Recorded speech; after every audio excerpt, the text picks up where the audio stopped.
আমি হিন্দুদেরকে বলবো, আগামী দুর্গাপূজা আসতেছে, বুক ফুলিয়ে আগের চেয়েও উৎসবপূর্ণ মুখরিত করে দুর্গাপূজা করবেন।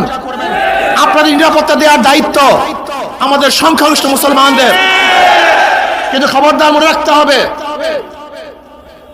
রাখতে হবে ধর্ম যাদের উৎসব তাদের, ধর্ম যার উৎসব সবার, এই স্লোগানের ভিত্তিতে নয়, বরং স্লোগান হবে ধর্ম যাদের উৎসব তাদের।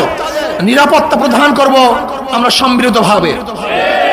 আমার ধর্মে আপনি উৎসব পালন করবেন না, যেহেতু আমি কোরবানির সময় যে জবেহ করি সেই সময় আপনার উৎসব থাকে না, কাজে যার ধর্ম উৎসব তারই থাকবে।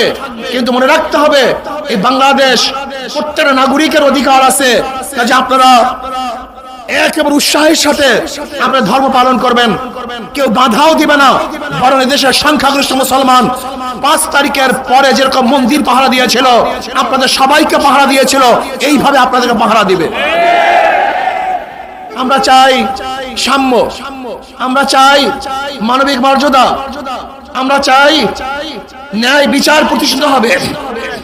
এই কারণেই রক্ত দিয়েছে, এই কারণেই মানুষ পঙ্গু হয়েছে, এই কারণেই ঝাঁপিয়ে পড়েছিলাম বাংলাদেশের মানুষকে মুক্তি দেওয়ার জন্য, মানুষকে ইজ্জত দেওয়ার জন্য, শান্তি দেওয়ার জন্য। কিন্তু 5 তারিখের পরে, 5ই আগস্টের পরে যারা আবার মামলা করেছে, মিথ্যা মামলা করেছে, দখলদারি করেছে, চাঁদাবাজি করেছে, জুলুম করেছে, অন্যায় করেছে, অবিচার করেছে, লুটপাট করেছে, বাংলাদেশের মানুষ তাদের আর দেখতে চায় না। ওদেরকে প্রতিহত করতে হবে, এই ডাকাতদের প্রতিহত করতে হবে। চাঁদাবাজরা যেন আর বাংলাদেশের জমিনে, এই জমিনের মধ্যে ক্ষমতা আসতে না পারে, সেই ব্যবস্থা গ্রহণ করতে হবে।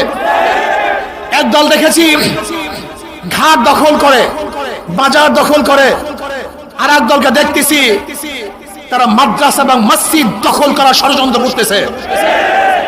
মাদ্রাসা মসজিদের দখলদারি নেওয়ার জন্য ষড়যন্ত্র করতেছে। আমি বলবো, যারা যেই জায়গায় দখলদারি করার চেষ্টা করতেছে, জনগণ যেরকম সম্মিলিতভাবে ফ্যাসিস্ট শেখ হাসিনাকে তাড়িয়েছে, ওই দখলদার চাঁদাবাজকেও আমরা বাংলাদেশের মানুষ সম্মিলিতভাবে এই বাংলাদেশ থেকে তাড়িয়ে দেব ইনশাআল্লাহ। যেখানে চাঁদা দাবি করার জন্য আসবে, সম্মিলিতভাবে এই খাম্বার সাথে বেঁধে রাখবেন, ছাড়বেন না, ওদেরকে ছাড়বেন না। সাহস নিয়ে এগিয়ে যান। বাংলাদেশ কোনো গুন্ডাদের দেশ নয়, বাংলাদেশ কোনো মাস্তানদের দেশ নয়, বাংলাদেশ কোনো খুনিদের দেশ নয়, এদের সবার দেশ, শান্তিকামী মানুষের দেশ এই বাংলাদেশ।